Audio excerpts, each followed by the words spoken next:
नर नारी परस्पर आगे बढ़ें।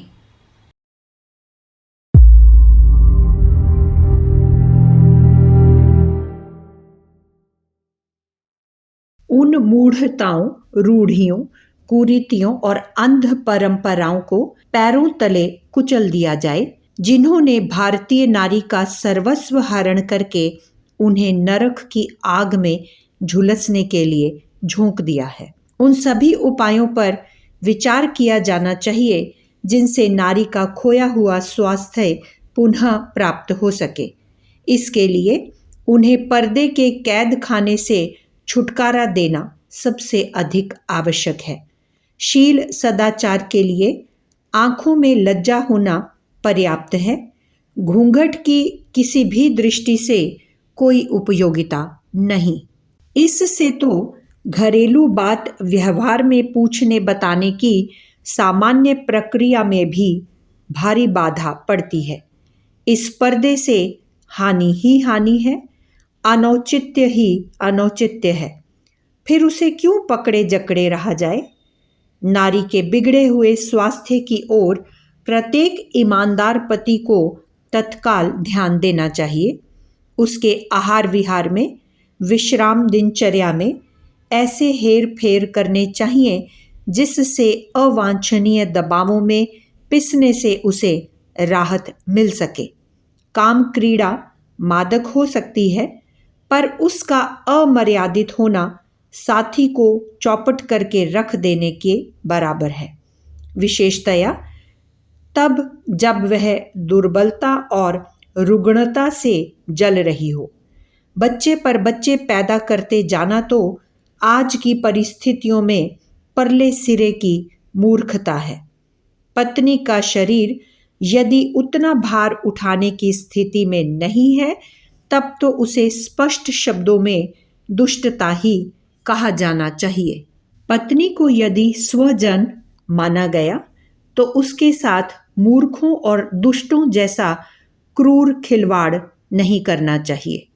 इन दबावों के कुचक्र में पिसने से बचाना, उसे राहत की सांस लेने देना, वह प्रथम कार्य है जिसका आज के प्रत्येक ईमानदार पति को पत्नी व्रत के आरंभिक कर्तव्य के रूप में पालन करना ही चाहिए।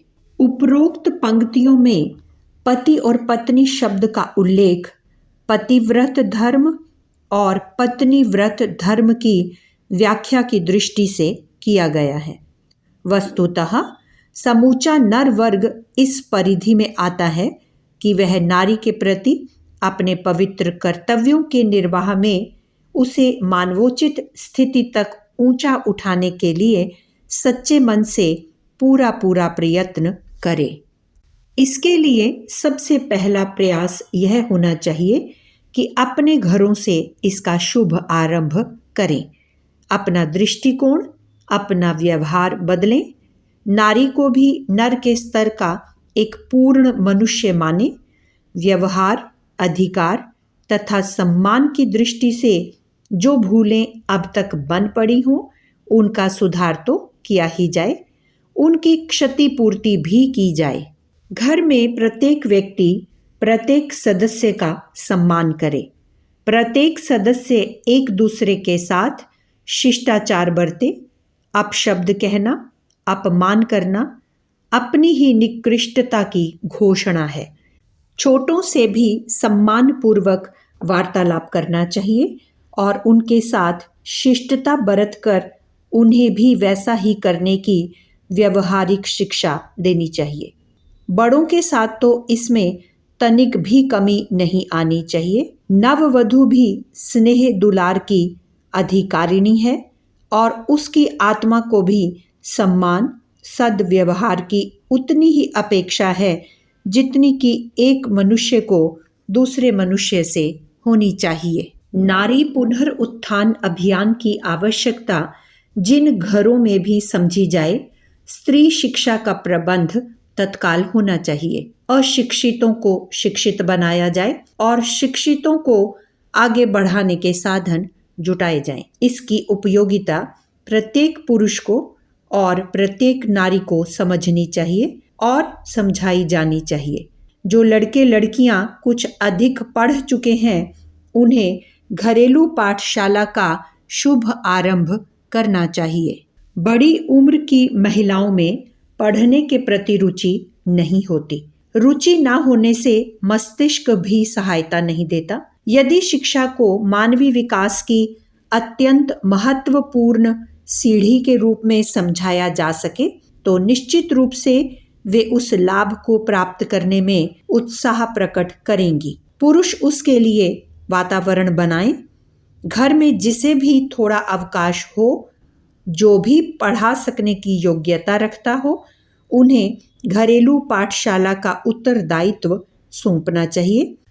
छोटे बच्चे उसी में सम्मिलित रहकर अपनी स्कूली पढ़ाई का अभ्यास करें और नारियां अपनी शिक्षा का आरंभ करें अथवा जो पढ़ी लिखी हैं उसको आगे बढ़ाएं। आदर्शों के निर्वाह में नर नारी से पीछे ना रहे।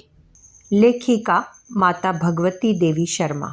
अगर आपको हमारी यह वीडियो पसंद आई हो तो इसको लाइक करें, कमेंट और शेयर ज़रूर करें और हमारे YouTube चैनल ऋषि चिंतन को सब्सक्राइब भी कर लें।